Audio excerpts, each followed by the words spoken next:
Hi everyone.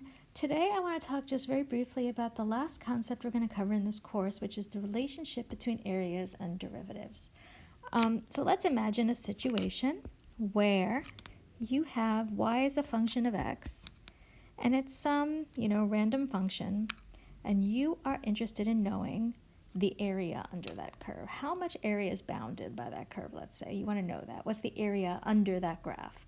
And you could think about when you might want to do this. You might recall in physics that if you have velocity as a function of time, we might have had velocity graphs like that the area under the graph was the total distance traveled. And that's great because we knew how to calculate the area of a triangle.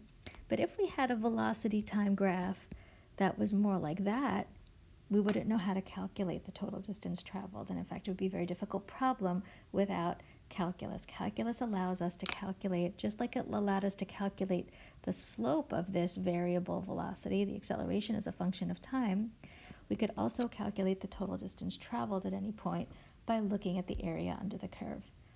Similarly, if you had like force versus distance, a constant force over a distance, you might recall that the work is the area, force times distance. But we saw that with a linear force, like you would see in a spring, you had to look at the area of a triangle, and that's where that 1/2 kx squared came from. The half came from the area under that triangular curve. But what if your force was, I don't know, like that, or something? What if your force was, starting at a value and decreasing like that? How would you calculate the area under that? I mean, that's very complicated, right? So this idea of area under curve becomes very important. And if you knew how expressions for calculating it in non-routine ways, you can really do a lot of great physics. So let's go back to our little graph here. And we're going to do a little bit of an explanation for how we can think about this problem. So let's imagine that I wanted to approximate the area under this. I could divide it up into a whole bunch of little rectangles. And each rectangle, I could just arbitrarily choose the front of my function, whatever value of x it is. And I can just, make little tiny rectangles. So I'm over at a point x, and then delta x is my width of each rectangle. And let's say I'm using y of x as the sort of beginning height of that rectangle. I can actually think about, like, if I calculate each of these little strips, I can call it delta A.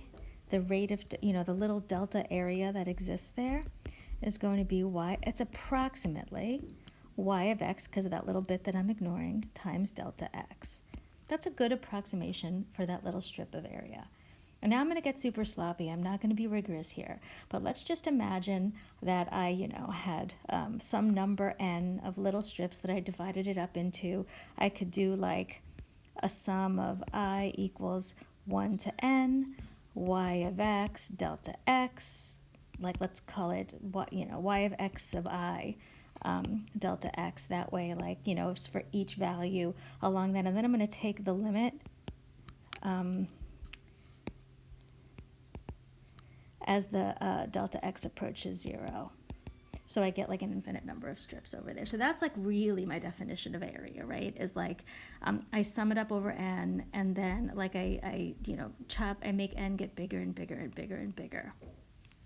So that's my sloppy definition. And I like to think of it as chop it up and sum it up, because that's what I'm really doing, right? I chop it up and I sum it up. And so let's not even think about that anymore, except that that's going to give me sort of a definition of my area as a function of x. But I want to go back to this expression, because I could think about when that would be exact, right? I could think about how that strip represents how the area is changing. And let's say I come along here and I say, what's the limit as delta x approaches 0 of delta A over delta x? What is that? Well, delta A over delta x, right? As delta x approaches 0, that strip is going to get narrower and narrower, and it's going to become a better and better approximation to my function, right? This is going to become more of a this is going to become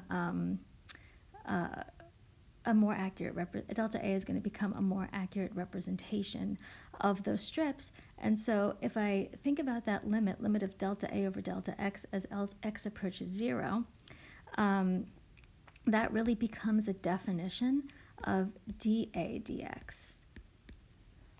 In other words, the true derivative of the area. It goes from being a delta to a real derivative. I've made it like a continuous derivative. So the derivative of the area can be sort of thought of as that expression. I'm going to come back in here to this little delta A over delta X. And I'm going to replace it with my approximation, y of x delta x over delta x. I'm going to cross it out. Well, since y of x now doesn't depend on delta x, this just becomes y of x. And I get a really interesting result here. And a mathematician right now would say I am being incredibly sloppy, and that's true, and it's okay. So y of x is dA dx. Let's think about what that means. The derivative of the area equals the function. The derivative of the area equals the function. Even though I don't know what this area is, its derivative equals the function itself. This is an incredibly useful result, and it leads to the fundamental theorem of calculus, which is that the derivative of the area under a curve is equal to the function itself. So this is very important. And let's think about how it can be useful. I'm going to go on to the next slide real quick. The derivative, I'm going to write it again. The derivative of the area equals the function. So even if I don't know the area, and that's what I want to know, if I know the function and I could somehow work backwards and figure out what function is the derivative, like what function's derivative equals that function, then I can actually figure out A. I'm going to do an example. And actually I want to say something. For this reason, A of x is called the antiderivative, because it's really like whose derivative equals this function. In fact, I'm going to write that. Who has a derivative equal to f of x? That's really what you're asking when you're talking about the antiderivative. And physicists kind of used integral and antiderivative interchangeably. Mathematicians, there's some technicalities we'll get to, but a lot of times this area is referred to as the integral. It's also referred to as the antiderivative of the function. Okay, so let's come back here. Let's imagine f of x equals x squared. That's a great example to use. Okay, I want to know what the area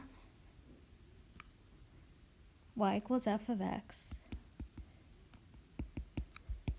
is x squared. I want to know the area under the x squared graph. Okay, that's not easy to calculate. I don't know how to calculate that. But I can use the fact that the derivative of the area is the function to retroactively figure it out. So let's try that. Let's say what d of who dx equals x squared. Well, I kind of know. I could think about what I know. What derivatives make x squared? I take the derivative of something, what would give me x squared? And you might intuitively have gotten used to the fact that it's maybe x cubed, because I know if I differentiate something, the power drops. Let's try d by dx of x cubed. Well, that's 3x squared. That's close, but it's not exact. What if my function was x cubed over 3? Well, then the derivative would have been 3x squared over 3, which is x squared. So look, I've just figured it out. A of x, the derivative of who equals my function? The derivative of x cubed over 3 equals my function. So the antiderivative of x squared, or in this case you could think about it as the integral under this function up to a point x, is equal to x cubed over 3. So we just figured out the area under this graph without actually calculating the antiderivative directly. We just worked backwards and figured it out. Now here's a little complicating factor. What if a of x was x cubed over 3 plus 4? What's the derivative of that? Well, dA dx is equal to x squared. It's the same. So technically, if I want to say what is a, this constant, no matter what it is, if it's a constant, it's still going to work. So really there's an infinite number of things that a of x can be, up to a constant. So the true answer for what this value is, this antiderivative, is x cubed over 3 plus c, a constant. Now, when you look up integrals, you can look them up in tables. They're in the back of the book. You look up the integral of x squared. It's going to tell you x cubed over 3. Implicitly, everybody knows it's true up to a constant. Now, let's say you wanted to know what that constant was. Let's do it. In the next thing, we're going to do a really quick physics example to make this make sense. But this is really the idea of an integral. To calculate the area under a curve, we are really trying to figure out whose derivative equals the function. Once you know that, you have the integral calculated, and then it's just a matter of doing some numerical evaluation. You will get really good at this year. We'll use it a lot in physics, and you'll use it a lot in math. This is a little overview of how everything works.